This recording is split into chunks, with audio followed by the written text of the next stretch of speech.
Jadi judulnya presentasinya 10 mitos mengenai air dan banjir di Jakarta. Sebenarnya bukan mitos saja, karena saya juga ingin mengingatkan beberapa hal yang sebenarnya saya pikir mestinya teman-teman sudah tahu, tapi mungkin terabaikan.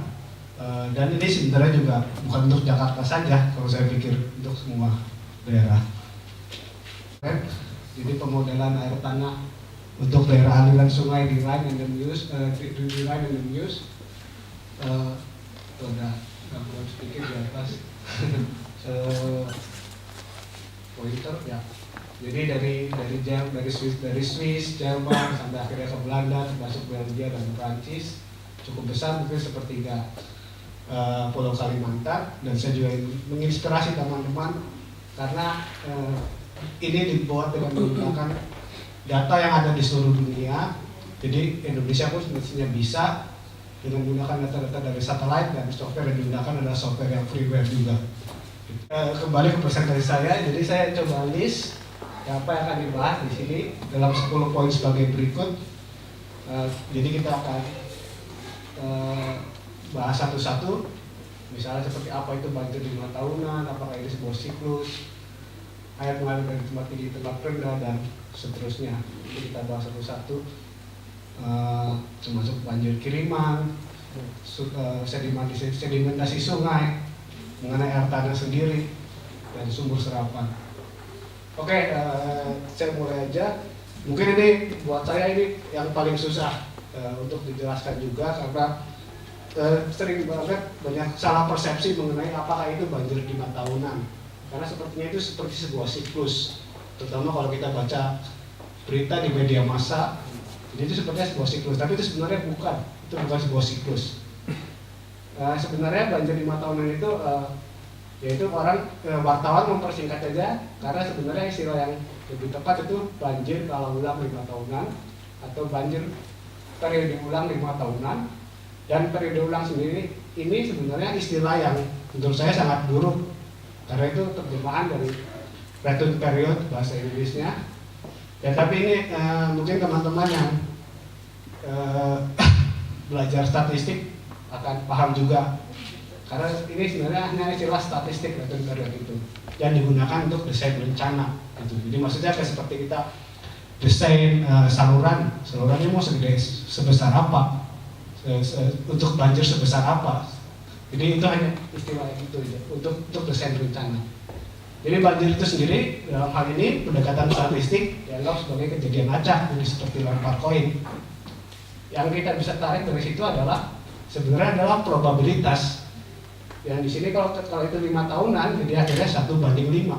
Jadi sebenarnya banjir 5 tahunan itu adalah banjir dengan probabilitas 20%.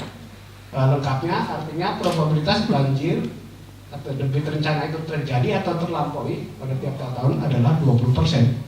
Jadi seperti lempar koin juga probabilitas untuk dua sisi itu 50%. Kan? Jadi kalau misalnya kemarin terjadi banjir dan itu banjir 5 tahunan, orang bilang ya tahun depan pun mungkin bisa terjadi banjir yang sama, probabilitasnya adalah 20%. Ini ilustrasinya mengenai penentuan banjir rencana. Itu biasanya berdasarkan data historis. Ilustrasinya, jadi banjir tiap tahun itu diidentifikasi dan datanya diurutkan dari yang paling rendah, dan lalu yang paling rendah diberi periode ulang yang paling kecil atau probabilitas yang paling besar. Jadi kalau diilustrasikan, sumbu X ini probabilitasnya atau periode ulangnya, jadi ini banjirnya dalam satuan meter kubik per second. Misalnya tahun 74 taruh di sini 54, 50. Jadi kita punya data misalnya dalam 100 tahun, diurutkan saja. Nanti yang paling sini otomatis itu probabilitasnya akan lebih besar atau periode ulangnya lebih kecil. Itu ilustrasinya. Sedikit jelas dan juga menarik, tapi mungkin selanjutnya akan lebih mudah dipahami. Karena yang nomor 2 ini saya pikir teman-teman akan setuju kan, kalau air itu mengalir dari tempat tinggi ke tempat rendah. Ya betul, ini karena ini adalah prinsip dasar aliran air. Jadi sebenarnya ilmu air itu bukan suatu rocket science, semuanya pun bisa memahami. Tidak perlu diragukan lagi. Nomor 3 itu mengenai sistem kanal. Sistem kanal atau saluran air bisa membebaskan banjir dari misalnya banjir dari Jakarta. Menurut saya itu tidak sepenuhnya, dan tampaknya saya didukung oleh sebuah buku yang baru dikeluarkan tahun lalu, mungkin 2 tahun lalu, saya kurang saya lupa, oleh Pak Restu Gunawan, dan dia sebenarnya bukan engineer, tapi dia sejarawan. Dia membahasnya dalam buku ini. Terus terang saya juga belum baca, tapi ada satu pernyataan yang di bagian depannya yang saya setuju sekali, karena sistem tunnel tidak akan berhasil membebaskan Jakarta karena topografi Jakarta yang datar, sehingga air tidak bisa mengalir secara gravitasi. Ini bisa diilustrasikan dalam peta ini. Ini peta yang lama sekali. Saya suka sekali dengan peta ini, terutama karena ini hitam putih. Terus terang karena saya buta warna, jadi saya bisa membacanya dengan baik. Yang kalian lihat di sini adalah di daerah sini adalah dataran rendah. Jadi di pantai utara Jawa itu semuanya dataran rendah. Dan sini potensi banjirnya sangat besar. Kalau teman-teman kemarin baca mengikuti berita banjir di Indonesia, itu bukan di Jakarta saja, di Sungai Ciujung, di Serang, Tol Merak sempat banjir, betul kan? Di daerah sini pun daerah Indramayu, ya kan juga sering banjir. Di daerah sini sudah bebas banjir. Ini Sungai Citarum. Ini karena mereka sudah punya, kita sudah bikin waduk Saguling, Cirata, Jatiluhur, 3 biji di atas sana, sehingga akhirnya beban banjirnya terkurangi. Jadi sebenarnya sangat sulit untuk membebaskan daerah sini dari banjir. Kalau diikuti lagi ke belakang, ke sana, ke arah timur, Semarang pun kemarin banjir. Dan kurang lebih topografinya pun adalah topografi daerah dataran rendah. Nomor 4, sistem polder, apakah itu bisa menyebabkan banjir?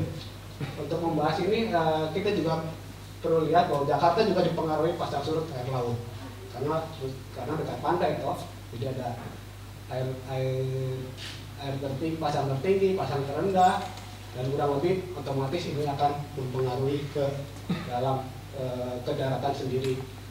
Di sini mungkin kita bisa bagi daerahnya. Di daerah 1 misalnya unit drainase 1 ini daerah yang tidak dipengaruhi pasang surut.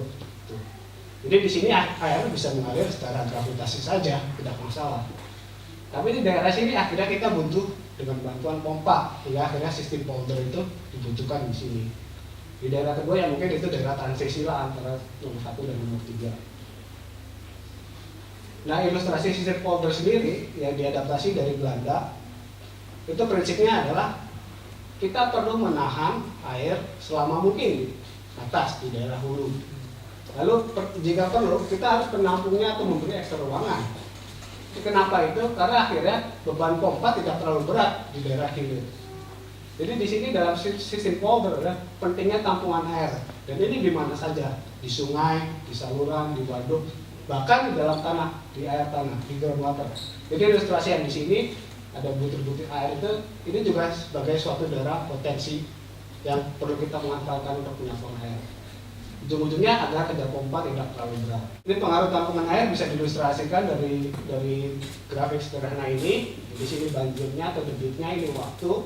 Kalau kita tidak punya tampungan, puncak banjir akan sangat tinggi. Tapi kalau kita punya tampungan, akhirnya dia puncaknya akan turun, lebih smooth grafiknya. Jadi tujuannya mempengaruhi tampungan air, menurunkan puncak banjir, menurunkan beban saluran, menurunkan beban pompa. Dan tampungan di mana saja termasuk di air tanah. Ilustrasinya jika kita masih punya daerah resapan, grafiknya akan seperti ini. Tapi kalau akhirnya semuanya sudah berubah menjadi perperasan atau jadi urban area, ya, kita punya puncak banjir yang lebih besar lagi. Lalu apakah sistem polder bisa membebaskan Belanda dari banjir? Belanda kan bagus sekali sistem poldernya, tapi di tahun 95 mereka pun sempat kebanjiran, dan ini bukan dari laut karena kiriman dari hulu. Jadi dari aliran dari sungai dari Jerman, dari Belgia, yang diilustrasikan dari gambar ini. Ini sungai Rhine. Mereka di daerah sini di Jerman sudah banjir, dan akhirnya di daerah sini pun kebanjiran. Di Sungai Maas pun setelah Maastricht mereka pun dapat banjir kiriman dari negara tetangga dari Belgia. Jadi akhirnya beberapa orang harus dievakuasi di sekitar daerah Nijmegen dan sebelum Rotterdam misalnya. Jadi ini identik juga dengan situasi yang di Jakarta. Seberapa besar usaha kita untuk membenarkan Jakarta, tapi kalau akhirnya tidak didukung oleh rehabilitasi di hulu atau restorasi di hulu, itu akan sia-sia saja. Jadi saya pikir slide tadi bisa menjawab apa itu banjir kiriman dan apa itu dari aliran sungai juga. Karena yang dimaksud dari aliran sungai itu adalah daerah tangkapan hujan, jadi bukan sungainya saja, tapi di seluruh daerah area dari hulu ke hilir, bukan hanya sungainya saja. Ini juga bisa dilihat dengan memahami siklus air atau siklus hidrologi. Jadi air itu misalnya kalau di Jakarta mungkin kita tidak punya snow ya, tidak punya salju, tapi hanya hujan saja, dan dia itu akhirnya dia akan jatuh ke dalam tanah, sebagian masuk ke dalam sungai dan akhirnya mengalir.